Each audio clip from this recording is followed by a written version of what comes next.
जेठ की जेठानी। लक्ष्मी जैसे ही शादी करके अपने घर आई, उसने देखा कि उसके घर में सास, ससुर और उसके पति के अलावा एक जेठानी भी है। लेकिन जेठ जी का तो कोई अता पता ही नहीं।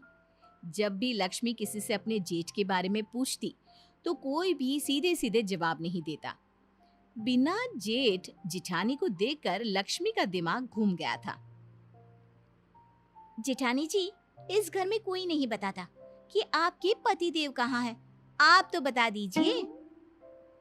अरे तुमसे कितनी बार कह चुकी हूँ कि ये सवाल मुझसे मत पूछा करो। लक्ष्मी अपनी सास के पास जाती है। सासू माँ, अब कैसी माँ है? आपकी बड़ी बहू बिना पति के घर में रहती है और आपको बुरा भी नहीं लगता? अरे तुम फिर भी वही सवाल कर रही हो। तुम ये मान लो कि तुम्हारी जेठानी बिना जेठ की है। उसमें तुम्हें परेशानी क्या है? परेशानी नहीं है सासू माँ, लेकिन आज तक कभी ऐसा देखा भी नहीं। बिना सास की ससुर, बिना ससुर की सास, बिना जेठ जेठानी। अरे सब कुछ गड़बड़ घोटाला लगता है। अब चुपचाप जाकर अपना काम करो। ज्यादा जग्गा जासूस बनने की जरूरत नहीं है, समझी?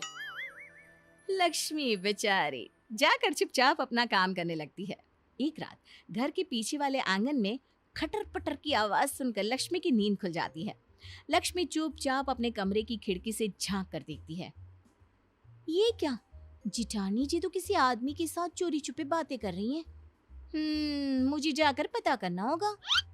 लक्ष्मी जाकर उनकी बातें सुनती है। इस तरह चोरी छुपे मुझे मिलने क्यों आते हो? किसी को पता चल गया तो? अरे पता चल गया तो चल जाने दो। तुम जानती हो ना मैं तुमसे कितना प्यार करता हूँ। हाँ मैं जानती हूँ, लेकिन ये घर वाले तो नहीं जानते ना। अब हम और कितने दिन एक दूसरे से ऐसे ही दूर रहेंगे? क्या कर सकते हैं? अब तो मेरी देवरानी घर में आ गई है। बार बार पूछती है, जिठानी जी आपकी पतिदेव कहाँ है? आप बिना जेठ की जिठानी कैसे हैं?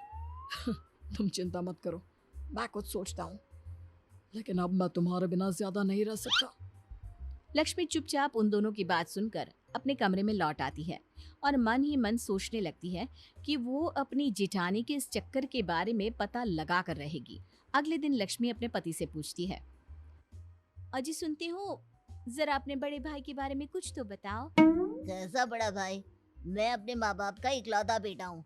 मैंने तुम्हें पहले भी कहा था ना, तुम समझती क्यों नहीं हो? अगर तुम इकलौते बेटी हो तो मेरी जिठानी ये किसके बीवी है? अगर तुम्हारा कोई बड़ा भाई नहीं तो वो मेरी जिठानी कैसे होगी? देखो, इस बारे में इस घर में कोई सवाल जवाब नहीं करता, और अच्छा होगा कि तुम भी मत करो।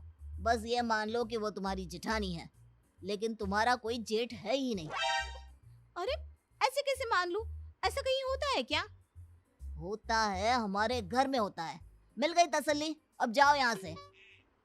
लक्ष्मी बेचारी चुपचाप अपना सा मुंह लेकर वहां से वापस चली जाती है। अगले दिन जब लक्ष्मी बाजार जाती है तो उसे वही आदमी नजर आता है जो उसने रात को अपनी जेठानी के साथ देखा था। अरे सुनिए भाई साहब, जरा मेरी बात तो सुनिए। अब क्या हुआ बहन जी, कौन है आप? क्या काम है आपको मुझसे? देखिए, मैं आपके बारे में सब जानती हूँ। कल रात आप मेरे घर आए थे मेरी जेठानी से मिलने। आखिर आप हैं कौन? अरे क्या बताऊं, तुम्हारी जेठानी का पति हूँ मैं, और भला कौन? तभी तो रात को अपनी बीवी से मिलने आया था। लेकिन अगर आप उनके पति हैं, तो उनके घर के बड़े बेटे हैं, तो घर में आकर क्यों नहीं रहते अपनी बीवी के साथ? या फिर अपनी बीवी को अपने साथ ले जाओ। देखो बहुत लंबी कहानी है, कोई मेरी मदद करने को तैयार नहीं है। मुझे तो अपनी बीवी के साथ रहना भी है। अच्छा, पहले तो ये बताओ कि तुम्हारे बारे में उस घर में कोई बात क्यों नहीं करता? अरे क्यों करेंगे, मेरा उस घर वालों से कोई लेना देना है ही नहीं। ये क्या बात हुई? जब मेरी जेठानी तुम्हारी बीवी है तो तुम मेरे जेठ हुए ना, उस घर के बड़े बेटे। अरे नहीं नहीं, यही तो कहानी में ट्विस्ट है। मैं तुम्हारी जेठानी का पति हूँ, लेकिन उस घर का बड़ा बेटा नहीं हूँ। हे भगवान, मैं पागल हो जाऊंगी। मेरे तो कुछ समझ में नहीं आ रहा। सीधे सीधे बताओ ना, बात क्या है? अब क्या बताऊं, कर्जा लिया था, कर्जा तुम्हारी सास से पूरे 25,000 का, वो मैं चुका नहीं पाया। हाँ तो अ, इसका तुम्हारी बीवी यानी मेरी जेठानी से क्या लेना देना? लेना देना तो है ही, तुम्हारी सास बहुत मक्कार औरत है। कहती है अगर मैं उसका कर्जा नहीं चुका पाया तो मेरी बीवी को अपने घर ले जाएगी और उससे काम करवाएगी, तब तक जब तक 25,000 का काम नहीं करवा लेती। ओह, तो इसका मतलब तुमने अपनी बीवी को गिरवी रख दिया है, वो भी मेरी सास के पास। अरे नहीं नहीं, मैंने गिरवी नहीं रखा। तुम्हारी वो चालाक सास मेरी बीवी को अपने साथ ले गई है, दुनिया को दिखाने के लिए। कहती है कि घर की बहू की तरह रखती है। हाँ, वैसे तुम्हारी बात तो सही है। मेरी जिठानी दिन भर घर का काम करती है। मुझे क्या पता था कि ये सब वो कर्जा उतारने के लिए कर रही है। मुझे लगता है कि तुम ही हो जो मेरी मदद कर सकती हो, मेरी बीवी को अपनी सास के चंगुल से छुड़वा सकती हो। तुम्हारी दुख भरी कहानी सुनकर तो मुझे रोना आ रहा है। मैं तुम्हारी मदद करना चाहती हूँ, बताओ मैं क्या करूँ। कल रात को मेरी बीवी को सामान सहित घर से बाहर भागने में मदद कर देना, बस। उसके बाद मैं उसे लेकर कहीं दूर चला जाऊंगा। लक्ष्मी ऐसा प्लान बनाती है और अपनी जिठानी को जाकर बता देती है। अगली रात वो अपनी जिठानी को घर से भागने में मदद करने ही वाली होती है, तभी उसकी सास वहाँ पर आ जाती है। क्या हो रहा है यहाँ है? घर की छोटी बहू होकर तुम घर वालों के खिलाफ जा रही हो? लक्ष्मी, तुमसे मना किया था ना इस झगड़े से दूर रहो। लेकिन आप लोगों ने किसी की बीवी को अपने घर में बंधुआ मजदूर बनाकर रखा हुआ है, ये कोई अच्छी बात है क्या? जबरदस्ती उसे जेठानी का नाम देकर इस घर की बहू बनाकर दिन रात काम करवाते रहते हैं। अब ये तुमसे किसने कहा है?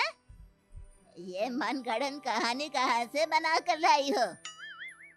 इसका पति मिल गया था मुझे कल बाजार में, और उसी ने मुझे बताया कि कुछ पैसों की वजह से आपने उसकी बीवी को अपने घर में रख लिया है।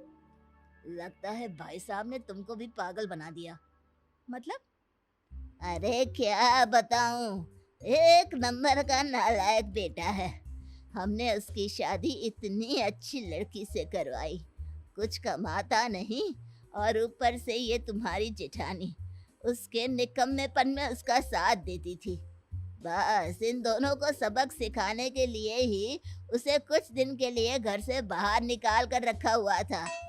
अरे बाप रे, तो ये बात है। मेरा मतलब इस बिना जेठ जेठानी और उस बिना जेठानी की जेठ ने मुझे झूठी कहानी सुनाई। हाँ, अब समझ में आया कि इस घर में बिना जेठ के जेठानी क्यों है। दरअसल वो तुम्हारा जेठ है, मेरा बड़ा भाई, लेकिन वो ढंग से काम करे इसलिए उसको सबक सिखाने के लिए कुछ दिन इस घर से दूर रखा गया था।